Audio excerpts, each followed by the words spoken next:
guys, welcome to my Venus through Signs series. This is a Venus reading for those of you that have Venus in Cancer. I have made a brief video that you can find in the description box below, how to find out where your Venus is sitting. I got tired of repeating it over and over again for so many years now, so make sure if you don't know where it is, just pause this video and check my description box and figure out how to find out. But hopefully those of you that are watching tarot should know about your natal chart. So you will already know where your Venus is at. Time to learn about yourself. All right, so central issue, heart of the matter, we have the Seven of Pentacles, the Two of Swords, Two of Wands, Goddess of Cups, the Seven of Wands, we have the Eight of Pentacles, the Moon, and the Emperor. Ooh, okay. So, some of you are waiting for something to manifest. You are trying to be patient during this waiting process. It may feel like nothing is happening, but it is. I do feel like you have made some sort of investment that will pay off. I'm seeing too, like for some of you, this having to do with something that's very personal to you. So it could be in regards to, like if you're an artist and you know you're waiting, you've invested a lot of time and energy into your artwork. Maybe you want to know if you're going to get any buyers, or maybe you secretly hope for success, even though you say that you're just doing it because you're passionate about it, but you secretly wish for success. I feel like your time will come and the hard work is going to pay off, but it just takes time and it's not anything that happens overnight. Also in regards to a love matter, there may be some of you that have been waiting and waiting to be approached by someone, or maybe you are waiting to approach someone. It looks like in a love matter, things could have been stagnant, although the desire is there. There has been some delays, maybe because of indecisiveness. Someone might be trying to straddle the fence, trying to let things just play out instead of taking action. Or maybe someone tried to take action and move forward, but there were obstacles or some sort of blockage that were out of their hands. But I am seeing, like, especially too, if you are single and waiting, I feel like you are trying your best to be patient. It's taking forever, but you just say, you know what, let me at least smell the flowers. Let me just smell the flowers and enjoy the beauty and learn how to live in the moment, because nothing's happening right now. I haven't heard anything.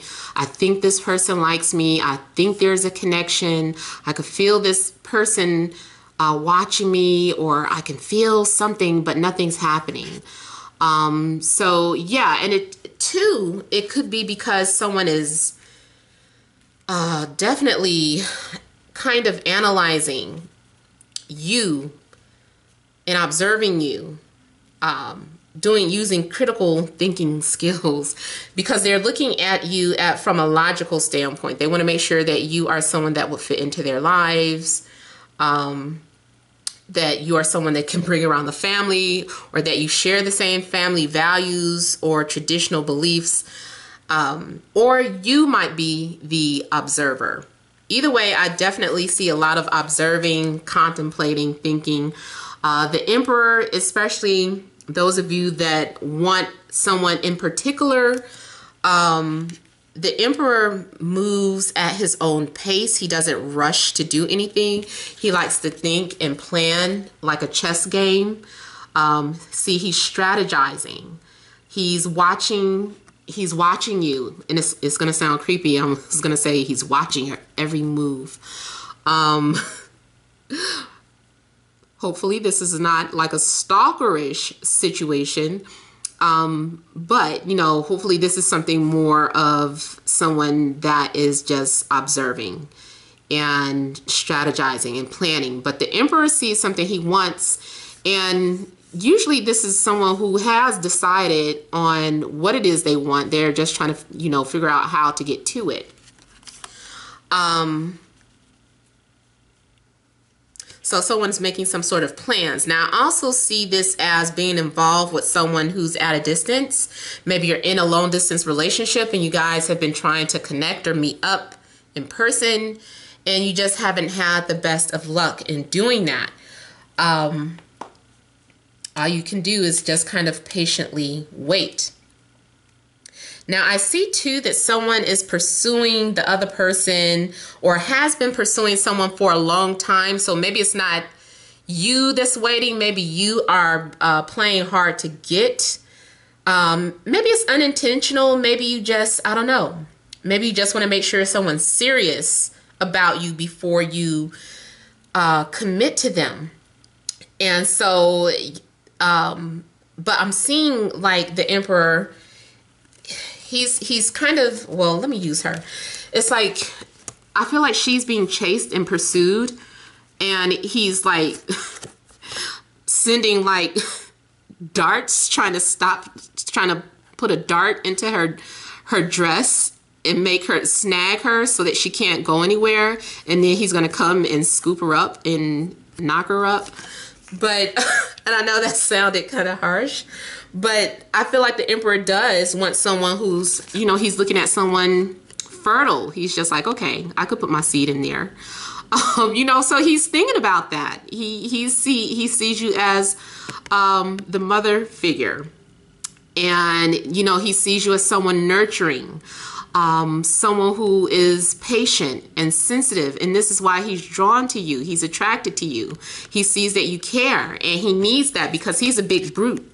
I mean, he might have a sensitive side, but he's, you know, he's wanting someone very sensitive, and he probably senses that in you. And he's just trying to figure out how can he snag you. Now, also here is, for some of you, going back to maybe like your career, I'm seeing the Emperor as an entrepreneur. So it doesn't matter. That could be man or woman. This is someone who likes to be in charge of themselves. They don't want this is a natural leader. This is someone that likes to make their own schedule. They don't like being watched over. They can watch over themselves. They can handle themselves.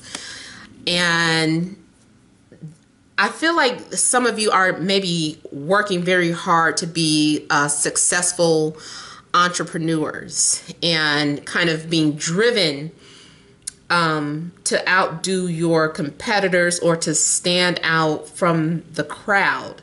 Now, some of you might be strategizing, like, how can I stand out from the crowd? How can I make myself be recognized or known? I feel like no one recognizes me. I feel like I'm hidden because of all the competition. I feel like I'm getting lost here. So what can I do to stand out? I want to be noticed, and you know, it's nothing wrong with that. You know, you're wanting to figure out a way to show off your talents here. Now, usually when I see the Seven of Wands, although this depiction is a little different, it can still be about someone who is having victory over their enemies, victory over any type of obstacles. But, you know, it just takes time. I also see this as someone who is taking a lot of criticism for something that they do, but at the same time, it's like, hey, this is how I do it. This is my work. Stop judging me for how I live my life. So for some of you, I feel like you're having to defend yourselves in regards to a personal matter. So yeah, you're kind of having to, you're taking like a lot of heat or being judged or criticized or feel like you're under attack. And you're like, let the work speak for itself. You know, I'll just let my work speak for itself. So that might be the type of attitude that you're taking, I should say. I also see some of you have a hidden talent or a hidden gift.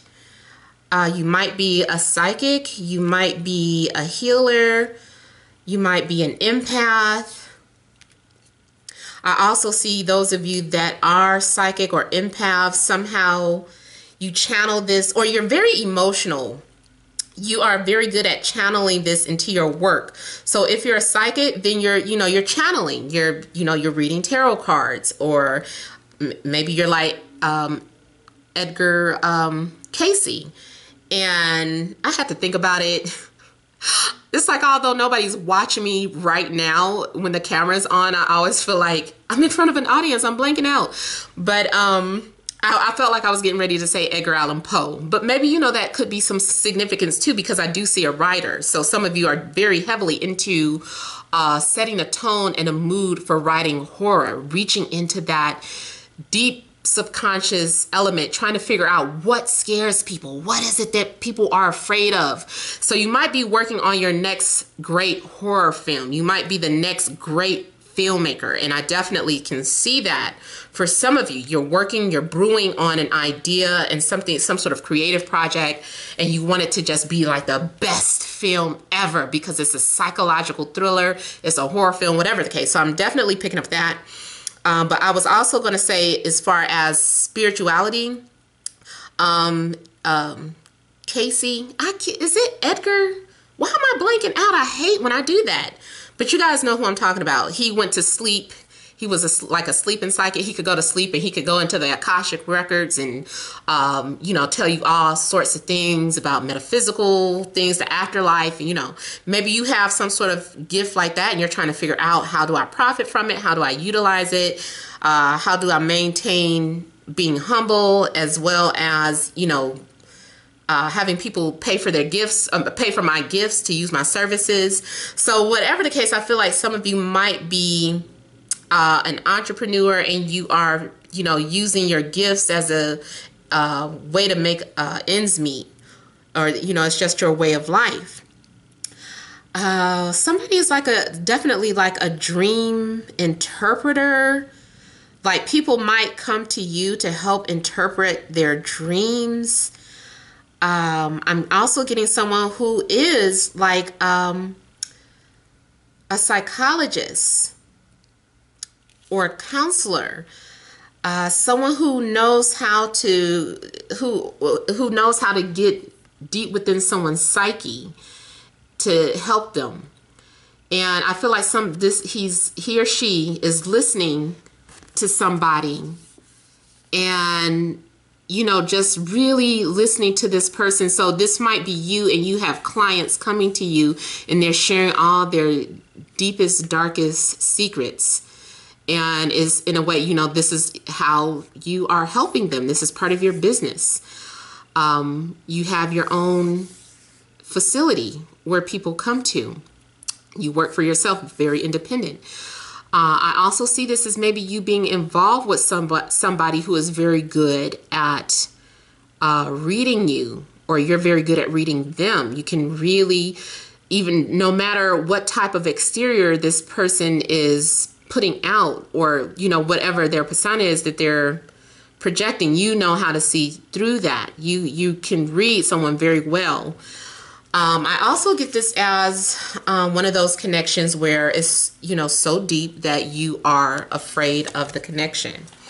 Let me just kind of briefly look into the moon. I do see the moon as a secret. For some of you, it could be that you are pregnant, sitting on an egg, and preparing for a birth, even if it's in the early stages.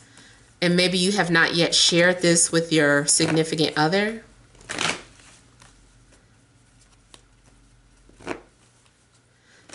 others of you, I see that you have been having a lot of deep dreams. Very intuitive. You are either very intuitive or your partner is. I definitely see a hidden talent. Okay, so the moon, some of you are going through something very deep. It's very emotional for you, but it's something that you need to deal with instead of burying it or trying to avoid it. Whatever it is that you're trying to avoid emotionally, just deal with it. Just face it. This is a strong message with it coming out basically twice. We have the moon again, and then we have the Nine of Swords. See how you're in a dark, and you are covering up your eyes, and you just don't want to deal with it. You don't want to face this issue. It could be a person. You're like, oh my God, I don't want to deal with this person. There might be some sort of unfinished business, or this is some sort of contract that you have with someone. I feel like this is something that you should not avoid. I don't care if you're saying, I don't want to deal with my ex. There's something that you need to deal with that you're avoiding. I don't know what it is, but I feel like it's going to help you. It's all about you. Don't worry about them. Their issues are their issues, but there's something in regards to them that's going to help you overcome something within yourself. Even if it's just to have that one conversation. Maybe there's been some sort of conversation about, let's say you're in a relationship, but you felt like there was some weirdness in regards to your partner and somebody else. Maybe you should stop letting that fester and just have a conversation.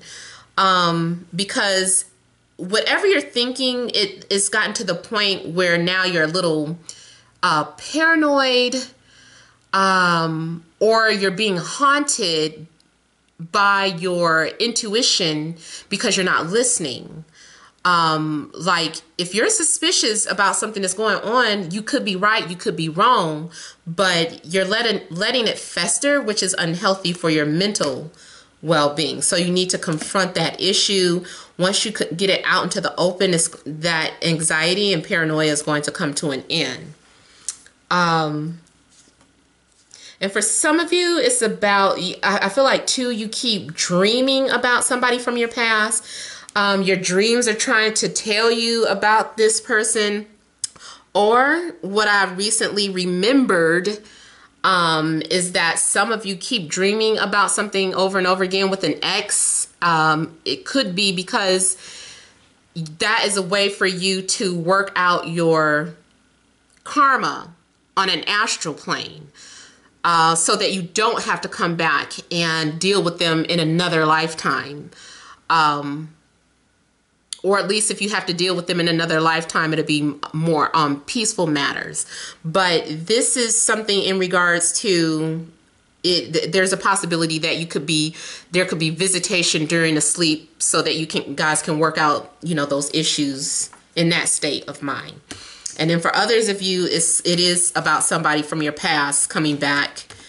You're being haunted by their memories because, they're getting ready to re-enter into your life. So that's something, there's unfinished business is all I can pick up.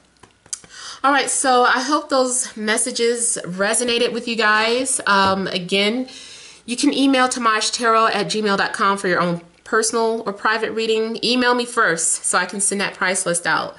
If you want to call me, wait for me to post that notification that, hey, I'm taking calls now. If you don't see that notification, that black screen posted, that means I'm not taking calls currently.